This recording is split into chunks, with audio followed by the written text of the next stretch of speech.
अस्सलाम वालेकुम ख़वातीन हज़रात, आप देख रहे हैं अलिफ चैनल और उसका प्रोग्राम मेरी माँ। ये प्रोग्राम अब हम लोग जब जब जुजू करते जा रहे हैं, हमें एहसास होता जा रहा है कि इंसान का जितना भी बड़ा करियर हो, जितना भी बड़ा उसकी ज़िंदगी हो, माँ एक ऐसी चीज़ है कि जब भी याद आए तो वो बच्चा बन जाता है, छोटा सा बच्चा। और उन बच्चों को हम फिर आपके सामने पेश करते हैं। और बड़ा मैं अपनी बीवी को बता रहा था कि हर आदमी रो रहा है इस प्रोग्राम में, और उसमें मैं भी रोता हूँ ज़ाहिर है, लेकिन ये रोना नहीं है, ये एक 2 मिनट की वो जिसे कहते हैं यादों के ऊपर थोड़ा सा पानी फेंक देना, थोड़ी सी उजागर हो जाती है। ये आंसू भी एक अजीब चीज़ है। आज भी हमने बहुत एक बड़े फ़नकार को बुलाया है, और बहुत बड़ा फ़नकार, दूसरी पीढ़ी है उस फ़नकार की। उनके वालिद भी बहुत बड़े फ़नकार थे, हम सब उनके फ़ैन। हम में से शायद ही कोई एक्टर ऐसा हो जो कुर्बान जिलानी की एक्टिंग से मरूब हो के उनकी कुछ चीज़ें अपनाया ना हो उन्होंने। मैं ख़ास तौर पे मुझे याद है कि कुर्बान भाई का जब प्ले आया करता था तो मैं सारे काम छोड़ के सिर्फ उनको देखा करता था, और जब वो चले जाया करते थे तो मुझे लगता था वो स्क्रीन उदास हो गई। उन्हीं के बड़े बेटे, उनके छोटे बेटे भी माशाल्लाह कमाल एक्टर हैं, लेकिन बड़ा भाई होता है। पहले इन्होंने कदम रखा अदाकारी में, तो आइए आपकी मुलाकात करवाते हैं अदनान जिलानी से। अस्सलाम वालेकुम साहिद भाई। ग्रेट एक्टर यार, ग्रेट एक्टर यार। तुम सारा वक्त एक्टिंग करते रहते हो, तुम्हारी बीवियाँ बहुत। सर यू आर इंस्पिरेशन, तो इसी तरह आपको देखिए जिस तरह आप मेरे जिंदगी में ऊपर एक्टिंग आप आ करते हैं। जाते हैं फौरन। मैं क्यों तो नहीं? कभी कभी आप इंस्पिरेशन है ना यार, आप जैसे लोगों के के साथ देख के, आप लोगों को देख के बहुत सी चीज़ें हमने आप लोगों से जो है ना वो अडॉप्ट किए हैं। माशाल्लाह आपकी वालदा हयात सेहतमंद और उनका बेतहाशा आप ख्याल रख रहे हैं। मैं बेतहाशा का दावा नहीं करता, लेकिन ये कि ख्याल रख रहे हैं अल्हम्दुलिल्लाह। माँ को कोई कंप्लेन तो नहीं है तुम्हारे बारे में? अल्हम्दुलिल्लाह। कई माओं को होती है, मिलता नहीं है, ज़्यादा टाइम नहीं देता, बैठता नहीं मेरे पास, खाना वक्त पे वो नहीं जायज़ है, वो जायज़ है। वो ठीक है। नहीं, उसकी रीज़न ये है कि मैं अपने केस की बात करूँ कि अपने ही केस की बात को, तुम्हारे और पास कोई और केस इस प्रोग्राम में है नहीं। कि अम्मी जो है वो 1 महीना मेरे पास होती हैं, 1 महीना कामरान के पास होती हैं। राइट। तो उनके जो नॉर्मल इस एक एज फैक्टर में जाके ख़वातीन की रूटीन होते हैं, वही होता है कि कभी कभार वो एल्बम खोल के बैठ जाती हैं, तो उन यादों को देखती हैं जो तस्वीरों में कैद है। खाना खा के भूल जाती हैं कि नाश्ता कर ली, कहती मैं नाश्ता नहीं किया। मैंने कहा नाश्ता भी आपने किया। फिर वो जब ओवर ईटिंग करने लगती है तो उनकी थोड़ी तबीयत ख़राब होने लगती है। फिर मैं उनके साथ फिर लड़ पड़ता हूँ। फिर कभी कभी मैं उनके साथ कुर्बान जिलानी ही बन जाता हूँ। क्या कर रही सूफ़ ऐसे नहीं करना है सूफ़।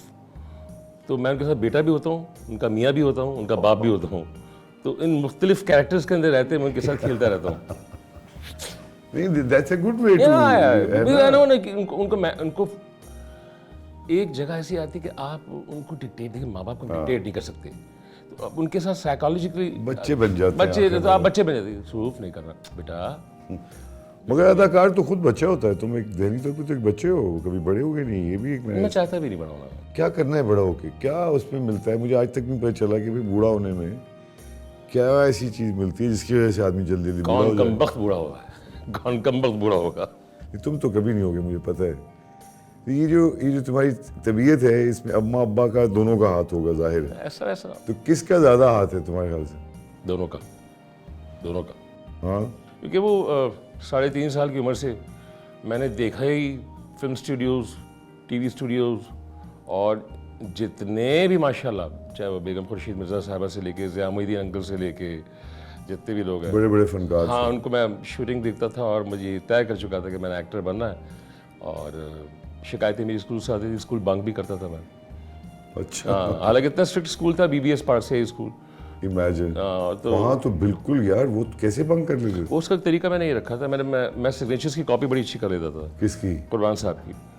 तो वो जो रिपोर्ट कार्ड आता था ना कि I want to see your father, तो मेरी हैंड राइटिंग बड़ी अच्छी है। और मैं कुर्बान साहब की हैंड राइटिंग की कॉपी कर लेता था। वो करके उसमें रिमार्क्स देके खुद ही सिग्नेचर्स करके दे देता था कि I am out of city and I will see you after few days. पढ़ाई की तो ज़्यादा तवज्जो नहीं। मुझे शौक नहीं था, मुझे एक्टिंग का ही शौक, मुझे देखने को ही मिला ना भाई। एक्टिंग अगर वैसे देखो, अब तो आप माशाल्लाह बड़े हो गए। एक्टर्स एक्चुअली तो बहुत पढ़े लिखे होने चाहिए। हाँ, होने चाहिए। और आप, मुझे लगता है कि अब तो आप सारी ज़िंदगी आपकी पढ़ाई लिखाई में ही लग गई, क्योंकि पढ़ना पड़ता है। एक ड्रामा, उसका कॉन्टेक्स्ट समझना पड़ता है, फिर उसके पीछे जो अंडरलाइंग इमोशंस है वो देखने पड़, तो ये सारा का सारा बड़ा पढ़ा लिखा दो काम। चीज़ें हुई ना, देखिए मुझे इतना बाप ने कहा कम से कम ग्रेजुएशन जरूर करो। वो तो आर्मी बारहवीं के चक्कर में इधर जाने दे, मैंने कहा नहीं मेरे बस के काम नहीं है, ऐसे से ये पुट्ठे काम ना बताएं आप इधर उधर जाने के लिए, मुझे यहाँ डिसिप्लिन चाहिए इसके लिए, बिल्कुल। I want to be myself. हाँ, सो उसमें ये था कि मैं चलती फिरती किताबें, अब आप सामने बैठे आप कहेंगे मैं आपकी तारीफ़ कर रहा हूँ, हालांकि तारीफ़ नहीं है, हकीकत है। अब अगर साजिद हसन साहब से पहले देखते हैं तो जो जितने भी लोग हैं, तो मैं बैठ के ना गुफ्तगू सुनता था बड़े गौर से, वो गुफ्तगू मेरे बड़ी काम आई। तो वो जो ये भी एक अदब है, टर्मिनोलॉजीज थी ना, वो टर्मिनोलॉजीज आके मैं अपने फादर से डिस्कस करता था, और फिर वो जब स्क्रिप्ट की रीडिंग करते थे घर में बैठ के, तो मैं दूसरे एक्टर या दूसरे कैरेक्टर्स के उनको क्यूज देता था, फिर उनसे मैं सुनता था, समझता था, चाहे वो रेडियो हो, चाहे वॉइस ओवर्स हो, चाहे वो कोई मुख्तलिफ कोई मुश्किल कैरेक्टर हो, तो मैं देखता था ये इस कैरेक्टर की ट्रांसफॉर्मेशन कैसे कर रहे हैं ये। तो वो मेरी वो चीज़ें समझ, मैं बचपन में जब आपने होश संभाला, होश संभालने से मतलब यादें शुरू हो जाती हैं जब बच्चे की, तो किस किस्म का माहौल था आपके वालिदैन की इज़्दिवाजी ज़िंदगी के बारे में वी वर वेरी फ्रेंडली। मेरा बाप मेरी माँ का बहुत बड़ा आशिक था। इवन दैन के शबाब किरानवी मरहूम अल्लाह बख्शे, उन्होंने लाहौर से कुर्बान साहब को कॉल करके कहा कुर्बान फिल्म करो। तो अब मम्मी के बगैर एक मिनट नहीं रहते थे, पता नहीं क्या प्रॉब्लम था डैडी को। मैंने कहा जाया करें यार, और मैं डैडी को बहुत अजीब अजीब बातें करता था। तो अम्मी ने कहा नहीं आप लाहौर नहीं जाएंगे, मैं आपके बगैर अकेली नहीं रह सकती है ये वो। और 5:30 के बाद शाम को 4, 5:30 के बाद अम्मी अब्बू के साथ हर जगह पे होती थी, चाहे वो कोई तकरीब हो, चाहे वो यान दो कालिब थे। हाँ ऐसे ही था। लव मैरिज बताया? हाँ love marriage. Love marriage. My mother क्या था, कहानी क्या थी? मेरी मदर जो थी एक्चुअली, मैं बहुत मुख्तसर बता रहा हूँ हाँ, क्योंकि वो ड्रैग हो जाएगा सीन। नहीं कोई बात नहीं, ड्रैग स्टैग कोई नहीं होता, ये मेरी पूरा प्रोग्राम। मेरे जो नाना है, बेसिकली मेरा जो बैकग्राउंड है ननियाल की तरफ से, my Nana was a DSP okay, पीर पगाड़ा के वालिद के ज़माने में, अच्छा, शिकारपुर से। वाओ। डेथ हो गई, जायदाद का चक्कर था, ये था। मेरे नाना की दूसरी शादी थी मेरी नानी से, तो उन लोगों ने मेरी नानी को मेरी माँ को कहा हम जान से मार देंगे, तुम हवेली छोड़ दो, इसलिए कि उसमें बहुत सारा गोल्ड और ये वो रखा था। मेरी नानी ने मेरी माँ को लिया और कराची शिफ्ट हो गई। ठीक है। मेरी नानी जो थी अल्लाह बख्शे, वो बड़े जायदाद के झगड़े के खौफ से और बच्ची को, अपनी बेटी को बचाने के लिए, तो उन्होंने कहा नहीं ऐसा तो मैं नहीं होने दूंगी। और मेरी नानी गाती बहुत अच्छी थी, बहुत अच्छा गाती थी, और वो शागिर्दा थी बड़े सगीर के बहुत मशहूर गायक गुजरे हैं उस्ताद आशिक अली खान साहब, बहुत बढ़िया, उनकी शागिर्दा थी। और मेरे नाना ने इजाज़त दी थी कि आप अगर सीखें। और रेडियो के प्रोग्राम्स कर करके मेरी नानी ने मेरी माँ को पालना शुरू किया। और कराची में फिर अचानक अम्मी रेडियो पाकिस्तान अम्मी के साथ, नानी के साथ गई थी। वहाँ मोहसिन सबी साहब एक मशहूर नाम है, वो उस वक्त के ज़माने के एडवर्टाइजिंग के किंग थे। तो मेरी मदर ने बहुत अच्छे कमर्शियल्स किए मुख्तलिफ मल्टीनेशनल कंपनीज के लिए, कैटवॉक भी की उस ज़माने में, साड़ी। माशाल्लाह। अच्छा, तो मामा must be very My good. mother was so beautiful, so pretty, so glamorous. अच्छा, हाँ, so एडार्ट्स एक एडवर्टाइजिंग कंपनी है, अरे गफूर साहब की।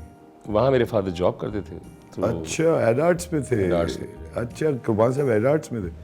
What a small world. अच्छा, तो वहाँ उनकी नानी से डायरेक्ट बाबा को मम्मी पसंद तो आ गई, लेकिन बहुत एक शरीफ नफ्स इंसान था, इसलिए नहीं कि मेरा बाप था, वाकई शरीफ नफ्स इंसान, बहुत शरीफ नफ्स। फनकार तो बेचारा और कुछ हो नहीं सकता, तो वो कुछ मामलात में नहीं होता। तो मेरे बाप ने बस शायरी वायरी करके मेरी माँ को पटाया। अच्छा, ये बताती हैं वालदा? मैंने पूछा था उन लोगों से, मैं उनकी लव स्टोरी पूछा था। पूछी? हाँ, सब पूछा।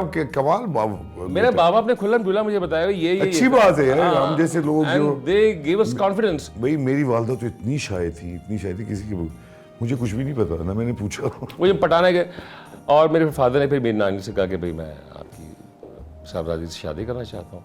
और उस क्योंकि मेरे दादा दादी का मेरे बाप के बचपने में ही एक्सीडेंट हो गया था, कार एक्सीडेंट, और उनकी नानी ने पाला था, और वो भी सेल्फ मेड ज़िंदगी गुजारते हुए अब कराची शिफ्ट हो गए थे हैदराबाद से। दोनों का असली था हैदराबाद से था, तो हैदराबाद और फिर कराची, और फिर कराची टेलीविज़न का इनाग्रल, और फिर कुर्बान साहब ने बस अम्मी को प्रपोज किया है, मतलब नानी के थ्रू। तो हमारे घर में मेरी आमद से पहले 3 नफूस थे, कुर्बान साहब, अम्मी और नानी, जिनको हम आपा जी कहते थे। तो नानी आपके साथ रही? नानी ही साथ रहती थी और नानी ने माँ का बड़ा किरदार अदा किया है। किचन में अम्मी को नहीं घुसने देती थी। ओह अच्छा। हम बचपने से आपकी वालदा ने अपनी माँ को साथ रखा? हाँ हाँ, क्योंकि आगे पीछे कोई था नहीं ना यार। था उस जमाने में ना खाला, ना चाचा, ना मामा, ना फूफा, ना ताया। थे लोग, you know। ओ भाई, अब्बू भी इकलौते, माँ भी इकलौती, आगे पीछे कोई नहीं। तो उन लोगों ने एक ज़िंदगी के, और फिर मैं जब पैदा हो गया खैर से, तो फिर मैं नज़रों का महवर बन गया उनकी। बिल्कुल। और फिर लाड प्यार या एब्सोल्युटली करना पड़ता है जी। ख़वातीन हज़रात, एक छोटा सा break, will be right back. देखते रहिए आप मेरी माँ।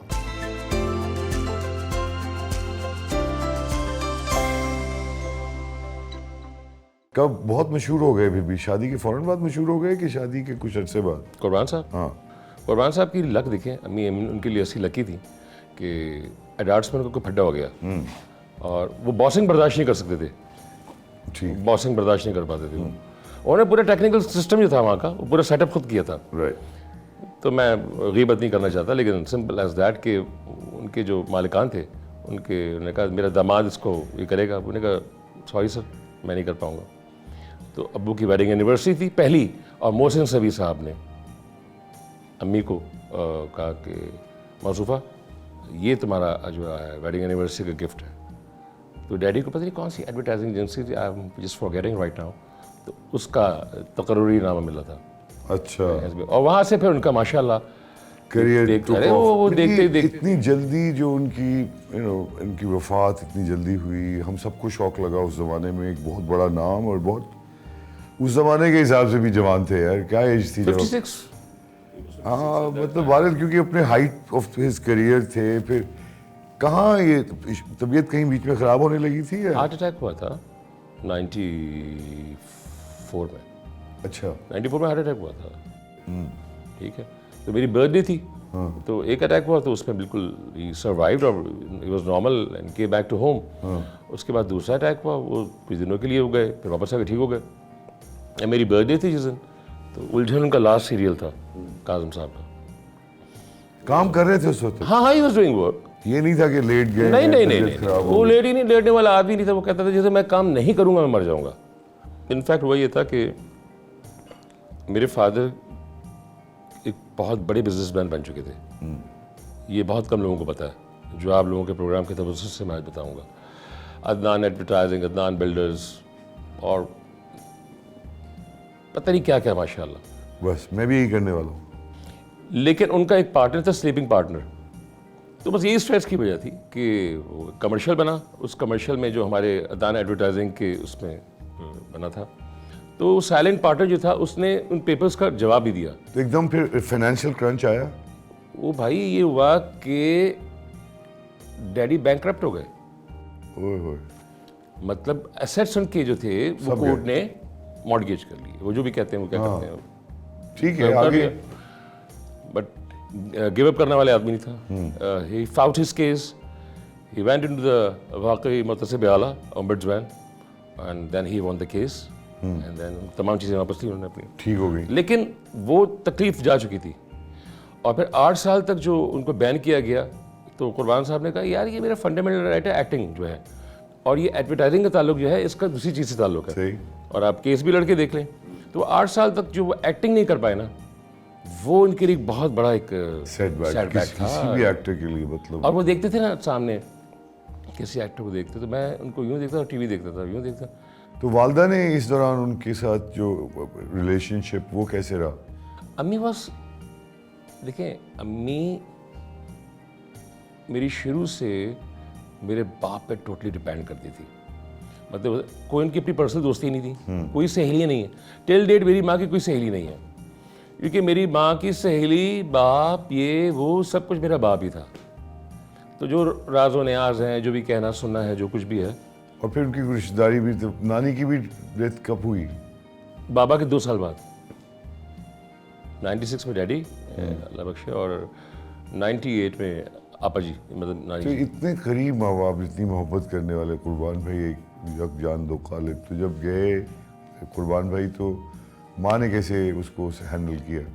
मेरे बाप ने ना मुझे एक नसीहत की थी, मेरी माँ को भी अल्लाह बख्शे। कहने लगे, कार्डियोवैस्कुलर में थे, तो कहने लगे दान देखो बात सुनो, बड़ी नॉर्मल वे में, कोई ये नहीं कि दबी आवाज़ है, रो रहे हो कि मौत के करीब है ये। नहीं, कैजुअल में कहेंगे बात सुनो इधर आ, इसे रिलेटेड ना इधर आ, अरे जी कहेंगे जब मुझे कुछ हो भी जाना, कहेंगे चुप हो जा और चुप करके मेरी बात सुन, हो भी जाना तो अपनी माँ को ये नहीं कि वो लिपस्टिक ना लगाए, शोख रंग ना पहने, उतनी शोख रंग पहनाना, उसी तरह लिपस्टिक लगवाना, उसी तरह खाना खाने के लिए लेके जाना, उसको कोशिश करना कि उसको मेरी कमी कैसा हो। मैंने कहा बंद करें आप, मैंने कहा थोड़ी देर के लिए आप आराम करें, because I was getting emotional. मैंने कहा मुझे अजियत दे रहे हैं, मैंने कुछ नहीं हो रहा। उनको पता चल रहा था कि जा रहे हैं। हाँ I knew that, I think so. और देखिए आप ये देखिए 30 अक्टूबर इज माई बर्थडे, 30 अक्टूबर, तो that was his last day. तो जिस बंदे की मतलब जिस दिन तुम्हारी सालगिरह है उसी दिन तुम्हारे डेथ एनिवर्सरी डैडी की,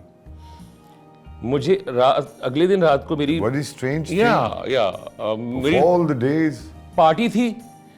नेक्स्ट डे तो कुर्बान साहब मुझे बचपने से लेके उनका एक रूटीन था, मेरी बर्थडे पे मुझे एक चाइनीज़ रेस्टोरेंट लेके जाते थे खास, वो बंद हो गया लेकिन वो मुझे चाइनीज़ रेस्टोरेंट लेके जाते थे, खाना खिलाते थे और एक गिफ्ट जो उनको पता था कि अदनान को चाहिए होगा वो लेके मुझे दे देते थे। तो कहेंगे तुम जा रहे हो, तुम पार्टी वहाँ लाहौर में करोगे तो खाना नहीं खाओगे। मैंने कहा खाना आपके साथ खाऊंगा रात का।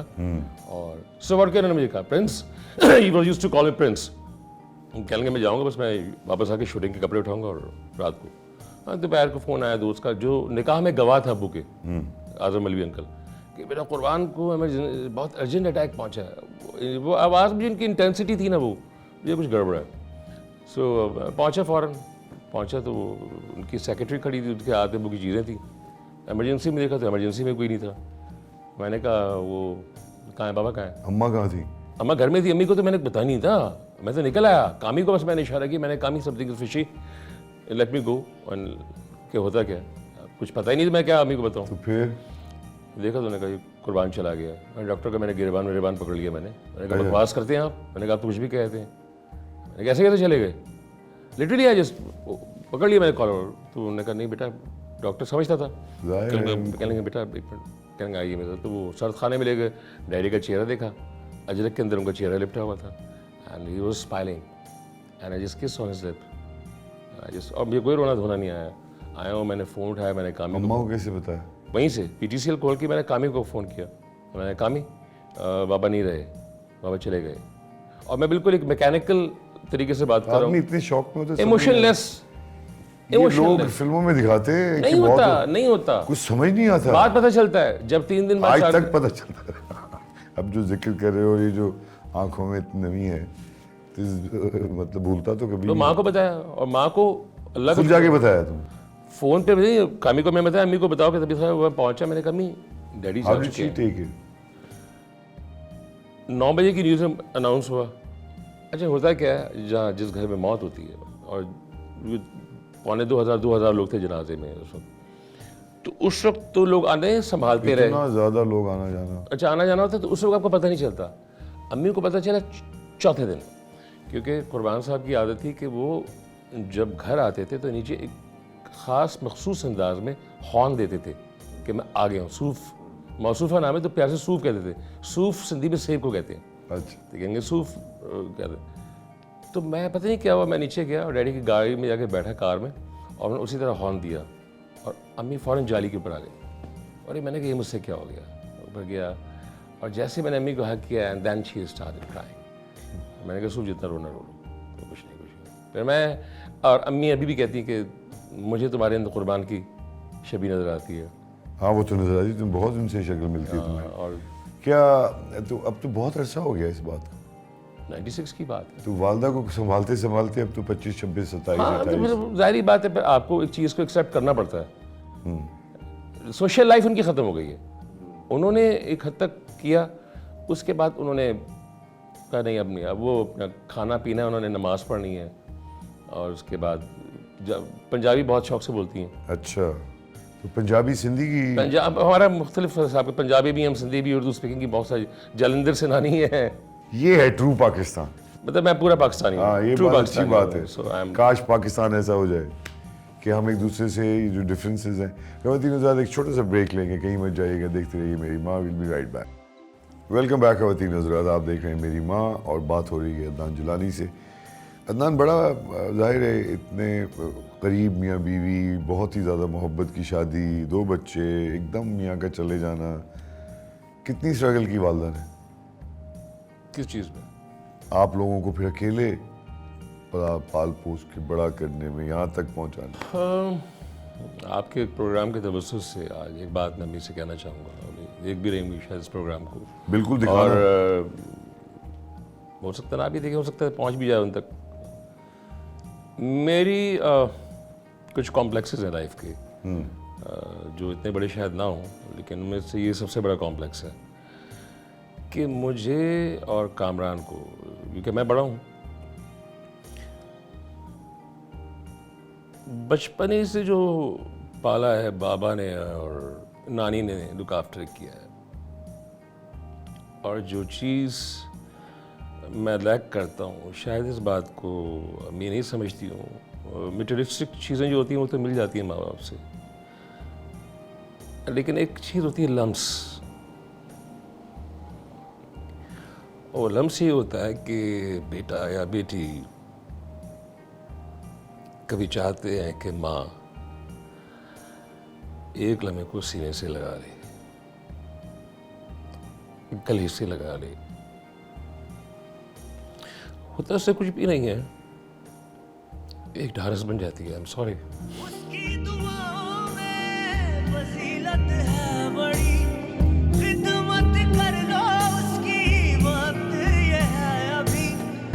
उसकी दुआओं में फजीलत है बड़ी, खिदमत कर लो उसकी, वक्त ये है अभी। राह हमेशा तकती जाए माँ, कोताहियों को भी बुलाए माँ। नहीं तो वालदा तुमको हाथ नहीं लगाने देती, गले नहीं मिलती। मतलब मैं whenever I wanted to hug her, हमारी मेरी वालदा भी ऐसी थी यार। ओह तो she हाँ ठीक है, दूर हो। हाँ तो ये ना करिए ना। मैं वो जैसे मैं यूँ हूँ तो की हुआ है, पीछे हो। मैं कि या किए तो उनकी मसला। Oh. अब बाबा के जाने के बाद आई होप तो कि रशीदा शाय होती हैं वालदा, ये हमारी पुराने ज़माने के जो रसूम रिवाज हैं उससे कुछ हो जाता है। सर, बात ये होती है, ये हालांकि बात कहने को कुछ भी नहीं है, लेकिन मेरे लिए बहुत मायने रखती है। हाँ नहीं नहीं, मैं बिल्कुल It means a lot to me. है ना। तो वालदा ने बहुत कुर्बानियाँ दी, बहुत ही ज़्यादा ज़िंदगी की ऐसी गुजारी है कि अब तो, क्योंकि अपनी ज़िंदगी तो तज कर दी ना, मैंने वही तो अब कहा, तो नमाज पर ये वो। बस मैंने कहा ना, अब वो उनका वो नानी वाला जुमला कहती हैं अक्सर, उनको जब कोई चटपटी चीज़ खानी होती है ना, हाँ तो एक नुसरत फ़तेह अली खान साहब का ना, कितना सोना तैनू रब ने बनाया, तो वो कहती हैं, मैं जब जा रहा होता हूँ घर से बाहर, हाँ कितना सोना तैनू रब ने बनाया, हाँ। कितने दिन हो गए तू मैंने चिकन टिक्का नहीं खुआया। तो मैं कहता अच्छा थी जी, क्या इतनी रैंप कर चुकी थी, टेलीविज़न पे आ चुकी थी, तो टेलीविज़न में वापस क्यों नहीं आई कुछ थोड़ा टाइम गुजारने के लिए, ये करने के लिए? वो मेरे बाप के साथ सब कुछ चला गया, क्योंकि खातून अव्वल थी ना, and he was an chairman of actor equity. जब तक वो जाते नहीं थे, अम्मी नहीं जाती थी, तो कोई शो शुरू नहीं होता था। सही बात। मेरे सामने ही, मतलब मैंने अहमद रशीद साहब के ज़माने में, या फैज़ अहमद फैज़ साहब हों, या जितने भी लोग हैं, मेहदी हसन साहब, गुलाम अली साहब, तो महफिलें होती थी, तो अम्मी ने गजरे पहने हुए हैं, डैडी साथ बैठे हुए हैं, वो चीज़ें, तो वो दौर बड़ा देखा, सारी चीज़ें। उसके बाद फिर सब कुछ तर्क दुनिया। हाँ, बाबा के पास उनकी दुनिया ख़त्म हो गई, तो मैंने कहा यार, उसके बाद अब ये होता था कि डैडी के जाने के फ़ौरन बाद ना, मैंने तकरीबन साल एक ऐसा था कि मुझे काम करने में ज़रा प्रॉब्लम हो रही थी, बिकॉज मेरा जो एक बेहतरीन दोस्त, मेरा हमराज, मेरा हमनवाज, मेरा हम प्याला, और आदमी बच्चा होता है, उससे ज़िंदगी का इतना पता नहीं होता, चीज़ों का पता नहीं होता, आहिस्ता आहिस्ता समझ आती है। जब तक मेरे वाले जिंदा थे मुझे पता ही नहीं था जिम्मेदारी क्या होती है। भाई ऐसा होता कि जिस तरह आप बैठे हैं मेरे सामने, इसी तरह अम्मी सामने बैठी हैं, मैं बैठा हूँ यहाँ पे, तो शाम हो जाती थी, मैं उनसे अपनी बातें कहता रहता था, और वो हाँ हूँ करती रहती थी। वो मेरे उन आंसुओं को रिएक्ट नहीं कर पाती थी, मेरी उस बात को रिएक्ट नहीं कर पाती थी, वो अपनी दुनिया में पहुँची होती थी, मैं अपनी दुनिया में पहुँचा था। एनीवे, ये छोटा भाई भी तो बहुत करीब है वालदा से। हाँ वो करीब है, लेकिन उस कामरान को समझ बूझ जो है वो ग्लैमर की दुनिया में आने के बाद आई है। जब शोबिज़ में आया, तुमने भी इसको बाप की तरह ही पाला बिल्कुल। डेफिनेटली, मतलब मेरे पास कोई ऑप्शन नहीं था ना।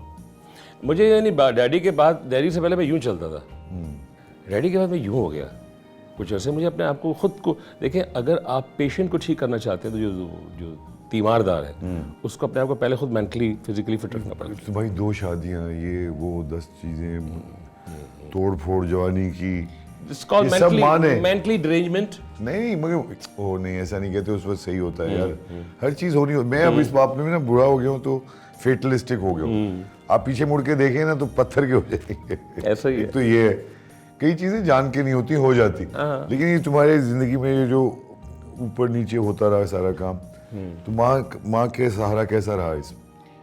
अल्हम्दुलिल्लाह, हाँ, ये बात मैं कहूँगा डेफिनेटली। आई वुड से कि मम्मी कहती थी हमेशा कि छेती किस चीज़ दी तेनू, काली किस चीज़ दी है, छेती ना करया कर, रुक जा, थाम जा। मैं कि जब मैं आपसे, मैंने कहा ये बात आपको मैं क्या प्यार से अगर आप मुझे गले लगा के समझाती होती, मैंने कहा it's now it's too late when you are telling me the things. मैंने कहा मैं अपना आप छोड़ चुका हूँ, अब मैं आई एम फ्लाइंग। उस वक्त फिर आपको बातें असर नहीं कर पाती हैं, बाद में सोचता है आदमी। अब जाकर मैं सोचता हूँ कि नहीं, जो बाबा ने कहा वो सही कहा, मामा भी अपनी जगह पे ठीक थी, लेकिन वो जो गले लगाने का एहसास है, कुछ चीज़ों में मैं बहुत प्रिसाइज हूँ, जो चीज़ चाहिए मुझे वो मुझे चाहिए। हाँ सही। कोई ऐसी कुछ चीज़ तो नहीं मांग ली थी ना, लेकिन अब वो करती हैं, अब वो करती हैं। अब जब वो गले लगाती हैं ना, मैं कहता मैं गले तो लगाया है लेकिन वो हिद्दत नहीं है।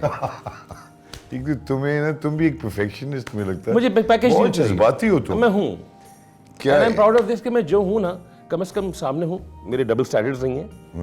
If I love someone, I can go to any extent for that person, and if I don't like anyone, so मेरी नफरत नहीं है या गुस्सा मेरा, मैं इस चुप हो मामले जाऊंगा, में ब्लैक एंड व्हाइट हो, मैं चुप हो जाऊंगा, है ना, ब्लैक एंड व्हाइट हो। हाँ, मेरी मतलब खामोशी का मतलब है कि I don't want to talk to you। ऐसे माँ के साथ वक्त कैसे गुजारते हो? सुबह उठना है, मैंने उठूंगा, मेरी आदत है, जैसे उठूंगा सुबह उठ के थोड़ा सा योगा शोगा करना है, हल्का फुल्का जो भी करके करना है मैंने वो, और नाश्ता वो तो मेरी सबको करना चाहिए, वो नहीं, सेहतमंद चीज। एक होता है कि नहीं, बस नाश्ता, मुझे प्रेजेंटेशन नाश्ता करके फिर आऊँगा अम्मी के पास, आके उनके माथे पे बोसा दे के कुलका से इधर प्यार करके, ए सूफ, हाँ क्या है, कुछ खाने के लिए तुम्हारी बात है बड़ी नहीं, उसमें भी कह दी है, कुछ खाने के लिए लेके आया। मैं क्या कितने पागल हो गया, मैं जाके जा रहे हैं इसलिए काम दे, तुझे खाना घर में, मैंने कहा भाई पंजाबी भी बड़ी अच्छी है इसी वजह से। पंजाबी मुझे बहुत, तुमने पंजाबी फिल्मों में काम क्यों नहीं किया अभी तक? नौबत ही नहीं आई, घर में इतनी फिल्में चलती रही। माँ को तोहफे देते हो, सालगिरह मनाते हो उनकी? यार मजे की बात है कि मम्मी को मैं रेस्टोरेंट लेके जाता हूँ, वो खाना उनका कुछ 2-3 चीज़ें, आप इस बात से एक अंदाजा करें, बड़ा गोश्त वो नहीं खाती थी, मतलब जैसे होता है गाय का ये वो, सही। तो यार मेरे बाप ने उनकी इतनी आदत खराब कर दी, मैंने कहा ये कौन पूरी करेगा, मैंने कहा मैं तो नहीं कर सकता। फिर यार अच्छी अच्छी शादी में गए हैं, एक तकरीब में गए, अब वहां पे फर्ज करें पाए बने हुए, अम्मी ने पाए नहीं खाने, तो वो जो सेक्रेटरी या ड्राइवर था वो अम्मी के लिए जाके 2-4 तिक्के लेके आता था, वो अम्मी अकेले बैठ के रुखे तिक्के खाती थी। मतलब जो चीज़ अम्मी को जहाँ चाहिए वो डैडी ने। तुम लोग की आपस में जेलसी है कि माँ तुम्हारे घर में ज्यादा रह रही है, 1-2 दिन 4 दिन ज्यादा हो कुछ गया? भी नहीं है, कामरान को फोन करके बेटा ये ज्यादा हो गया, जहाँ उसको ज़रूरत होती है या मुझे ज़रूरत होती है, ठीक है। इसमें क्योंकि मेरी माँ, एक माँ तो सबकी है, उनको हैंडल करना कोई आसान नहीं है। वो क्योंकि कुर्बान जिलानी की बीवी है, ऊपर से फिर पुलिस वाले की बेटी है, ओह गॉड। मतलब बिशा अंसारी आपा जो है, बिशा आंटी जो है, बिशा मैडम, वो कहती है अम्मी के लिए वो ब्रिगेडियर है। तो मेरी रैंक ब्रिगेडियर है। मेरी माँ जब तम तराख गुस्सा आ जाता है? गाली सुन रहे हो मेरी? किस अभी भी गालियां खा हाँ, रहे हो? गुस्सा खा लेते हो? हाँ, और एक ऐसा यूं चेहरा है, मैंने कहा बस कर दे। बस कर दे, नहीं करेगा, कुछ करना तो है नहीं उन्होंने, मतलब यार वो ये एक है ना, लेकिन उससे रख रखाव, शुक्र है करंट वो है उनके अंदर। ख़वातीन तो एक छोटा सा ब्रेक लेंगे, बात हो रही है नाम जिलानी से, आप देख रहे हैं मेरी माँ, वी बी राइट बैक। क्या क्या जो तुम्हारी शख्सियत में जो तुम्हारी जिंदगी को बरताने का क्या क्या सीखा है माँ से? माँ और बाप दोनों एक साथ ही रहते थे ना, तो मसला ये कि नहीं, अब तो 25 साल हो गए माँ बाप को गए हुए, तो वालदा के साथ रहते। मैं से भी पूछूं कि वालदा की शख्सियत से आपने किन किन उसलूब मेरी को वालदा कहती हैं कि हर एक पे एतबार मत करो, हर एक पे ट्रस्ट मत करो। जो तू करता है मेरी मजबूरी है, बिल्टन फॉल्ट है। नहीं, अच्छा करता है। और तुझे धोखे देने वाले खुद बेईमान निकलते हैं, तू पता तो नहीं वो बेईमान कहाँ नहीं। कहाँ पहुँच गया। अल्लाह ने उनको कहा, अल्लाह ने आपके कोई सामने बात बैठा- नहीं है, कोई रस्सी और दरा अल्लाह दे। अल्लाह मैं कहता हूँ, मैं अपने उन तमाम उन दोस्तों को जिन्होंने मुझे सबक सिखाया है, वो मेरे दुश्मन नहीं है, बेसिकली वो भी दोस्त ये हैं। बात। क्योंकि वो माँ दोस्त आपको का- सबक सिखा के जाते हैं। तो माँ से क्या सीखा? माँ से मैंने सब्र सीख लिया कि मेरी माँ को सब्र आ गया, और मैं अपनी माँ को देखते देखते वो सब्र मेरे अंदर एक सलाहियत सा कर गया। और कभी कभी बैठ के उनके साथ नहीं बैठ जाता हूँ, यूँ करके हाथ पकड़ के बैठ जाता हूँ, तो वो मेरी आंखों में देख के ना कुर्बान जिलानी ढूंढ रही होती है। तो कोशिश करता हूँ कि किस हद तक कुर्बान जिलानी उनको आंखों के जरिए, ये लम्स के नहीं जरिए तो तुम तो उसका नक्श हो यार, तो नक्श तो देखते गले हैं। लगा के रो। तो अभी तक उनसे इश्क करती हैं यार, कुर्बान भाई की बातें करती हैं आपसे? वो कहेंगी, लिटरली कहेंगी, हाय दिल लंघा किन्ने चंगे दिन सन, तेरा प्यो आंदा सी मैनू कहंदे सी सूफ ती यार हो जा, इत्थे जाना उत्थे जाना है, वो उत्थे जगह जाके रोटी खानी है, करना है, वो करना है। ठीक है, थक गई हैं मैं। Anyway, अब क्योंकि टाइम हमारे पास बहुत कम, क्या कहना चाहोगे माँ के रिश्ते के बारे में? क्या तुम पर्सनली दुनिया में, ज़ाहिर है माँ के बारे में इतनी बड़ी बड़ी बातें लिखी गई, किताबें लिखी गई, लोग आज तक उस मिस्ट्री को देख रहे हैं, माँ का रुतबा, तो क्या समझते हो कि माँ क्या है एक इमेज की हैसियत से? मेरे ख्याल में नहीं, बल्कि दुनिया के ख्याल में, कि जो इंसान की जो दर्जगाह है पहली, वो माँ की गोद है। और बाप को लोग इस हवाले से लोग नहीं पूछते हैं तरबियत कहाँ से मिली है, माँ ने दी होगी। मेरी माँ ने एक शुरू से हमें जो एक हमारा एक पैटर्न बांध दिया था कि स्कूल से आए, रेस्ट किए थोड़ी देर, नानी ने वो कीमा पसंद था, कीमा चावल और लस्सी वो बना के दी, 1 घंटे की नैप ली। उसके बाद मेरी माँ ने, ड्राइवर खड़ा हुआ है, मेरी माँ ने मुझे ट्यूशन सेंटर छोड़ा है, मुझे कामी को। उसके 1.5 घंटे बाद मेरी माँ ने मुझे ट्यूशन सेंटर से आके लेना है, और सिर्फ कुछ खाने पीने की चीज़ें लेते, सीधा ऑफिस, वहाँ पे साथ साथ, हर जगह पे साथ साथ, और वहाँ से फिर हम लोग फंक्शंस में जाना, ये जाना वो। तो ये फैमिली ओरिएंटेशन जो है ना, ये सारी वालदा से सीखी आप? Of course. और फैमिली, उसकी रखरखाव, उसके तरीके। बाप से बड़ा डराती थी, क्योंकि मैं डरता किसी से भी नहीं था, बेखौफ खतर, तो बाप से मेरी जान जाती थी ना। तो मेरी वालदा ने कभी मुझ पर हाथ नहीं उठाया, नहीं उठाया? कभी, नेवर नेवर। बस वो उनका एक जुमला काफ़ी था, आन दे उन्होंने, अज आन दे। अच्छा, उनसे डराती थी? हाँ, आज आन दे उन्होंने, 10 नहीं आ। अच्छा। एक दिन उन्होंने अजीब हरकत की, बहुत गुस्सा उनको शदीद किस्म का आया हुआ था, तो वो जो जूते पॉलिश करने वाला ब्रश होता है, एक दिन कुर्बान साहब की घर में एंट्री हुई है, और सामने मैं था, तो बस वो थोड़ी टाइमिंग ऊपर नीचे हो गई, उन्होंने ब्रश जो खींच के मुझे मारा, मैं हट गया, डैडी की टांग करके सर पे लगा। डैडी कहते ये क्या है, ये क्या बदतमीजी है। मैं घर में आऊँ, चोट लगी होगी बहुत। I was laughing.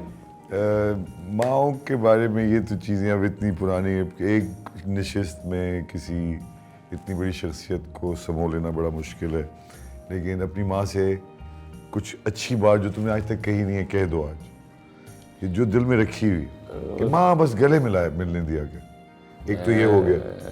नहीं, आप मुझे देखें, माँ से क्या शिकायत, उस औरत ने अपनी जान मारी। कोई तो माँ की बात थोड़ी सी खराब लगती है, ऐसे ही खराब नहीं बदखुरी के लगती, लिए। खराब नहीं लगती है। बेसिकली अपनी सेहत का ख्याल रखें, और थोड़ा सा मैं ये कहूँगा आपसे,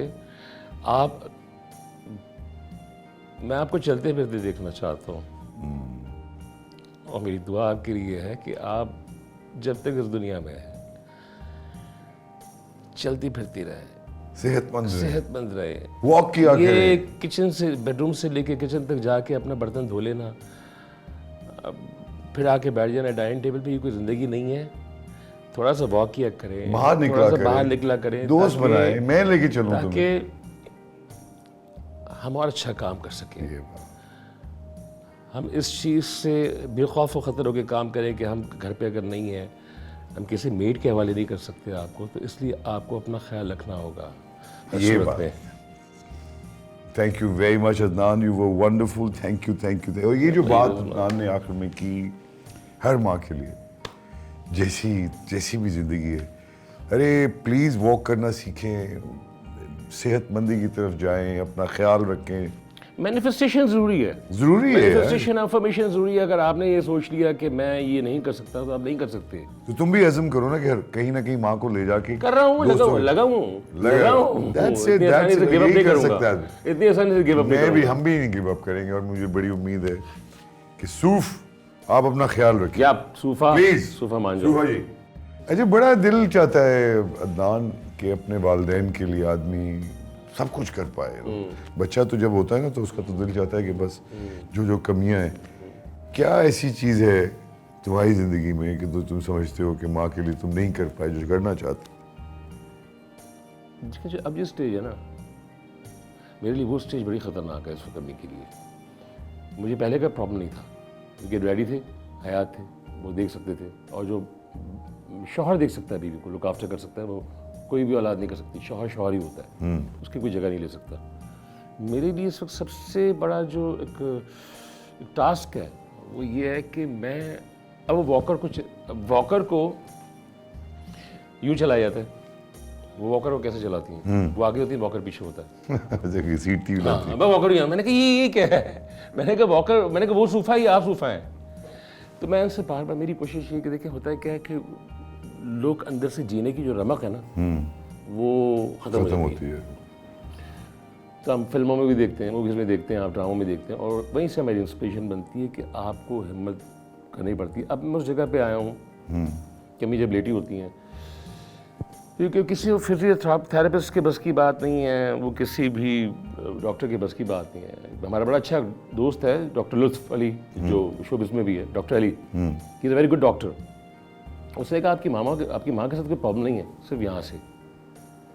तो अब मैंने ये काम शुरू किया है कि अगर इस तरह नहीं चल रही तो मैं लेटे लेटे ना उनके पैरों को यूं या कुछ ना कुछ अब उस तरफ आ रहा हूँ कि मुझे पता नहीं जहन में चीज़ बैठ डू यू गई। थिंक कि विल खत्म होता जा रहा है उनको लिव करने के? Is that the problem? हाँ, मतलब देखिए, तुम्हें ऐसा लगता है? हाँ, मुझे लग रहा है। देखिए वॉक यहाँ, देखिए मैं उनको करता क्या हूँ कि मैंने दो चीज़ें जो है मैंने घर में मना की हुई हैं कि उनको उस पर स्ट्रिक्टनेस की जाए। एक तो ये कि खाना वो खुद अपना निकाल के खाएं, जाएं किचन तक बिल्कुल। और वापस आएं, हाँ, क्योंकि कुछ डाइनिंग टेबल पे बैठे, बिल्कुल। डाइनिंग टेबल पे बैठे, खाना बिस्तर पे नहीं मिलेगा, खाना बिस्तर पे नहीं देना इनको, मना कर दिया कामरान को भी कहा हुआ है। मैं स्ट्रिक्टली खाना वो भी बिस्तर है। पे नहीं मिलेगा, डाइनिंग टेबल पे बैठे खाना खाएं। वो खाना खा के उठेंगे तो ला मोहल्ला उन्हें उठना पड़ेगा, उठें अपनी प्लेट खुद वॉश करें। एक ही प्लेट है ना, दो प्लेट है ना, इससे एक्टिविटी हो रही है एक्टिविटी देना चाह ना। रहा हूँ ना मैंने। बिल्कुल उन्हें सही। बुरा लगता है तो 100 बिस्मिल्लाह लगे। तुम उसके साथ वॉक सुबह करके उठ के उनको उठाया करके वॉक कर लिया करो। भाई बड़ी जिद्दी है, ब्रिगेडियर है यार, क्यों भूल रहे हो आप? कुर्बान जिलानी जैसा आदमी उनके सामने हार मान गया, मैं किस खेत की? दोनों भाई तुम लोग स्ट्रेटेजाइज करते हो मिलके। हाँ, हमने एक काम किया। एक दफा मैं गिरी ऐसी पानी से बोके तो कुछ नहीं हुआ, उठ के खड़ी हो गई। उनके जहन में बैठ गया कि उनकी कमर कुछ होने वाला है, ये होने वाला है। उन्होंने ये लेट गई हो तो उन्होंने चलना फिरना बंद कर दिया। मैंने कामरान से कहा, मैंने काम ही ये गड़बड़ हो जाएगी। कहते क्या करें? मैंने कहा ड्रामा करना पड़ेगा। छोटे ड्रामा करेंगे, तूने सिर्फ कहना है हाँ, ये भाई जो कह रहा है सही कह रहा है। ठीक है। मैंने कहा सिर्फ तुम्हें हाँ कहना है और तुमने कुछ नहीं बोलना है। मैं गया काम, मैंने कहा बैठो। मैंने कहा नहीं, एक मसला है, अब हम साथ नहीं रह सकते। क्या की बकवास कर रहे हैं? मैं कहा सुन लो मेरी गल आराम नाल। मैंने कहा आपको हॉस्पिटल में दाखिल कराना पड़ेगा और आपको हॉस्पिटल में दाखिल कराने के बाद इस बात की गारंटी मैं नहीं ले सकता कि कामी मैं आपको मुतवातिर मिलने आएंगे। तो आप डिपेंड करेंगी नर्सेस पे, डॉक्टर्स पे। तो मैंने कहा आपके पास सिर्फ ये 2 से 3 दिन है। तड़ी दी तुमने कि तुम ओल्ड होम भेज दोगे? हाँ, बड़ी प्यार से ओल्ड होम में। मैंने कहा आपको सारी आसाइशें मिलेंगी, खाना पीना, लेकिन वहाँ पे कामी और मैं नहीं होंगे।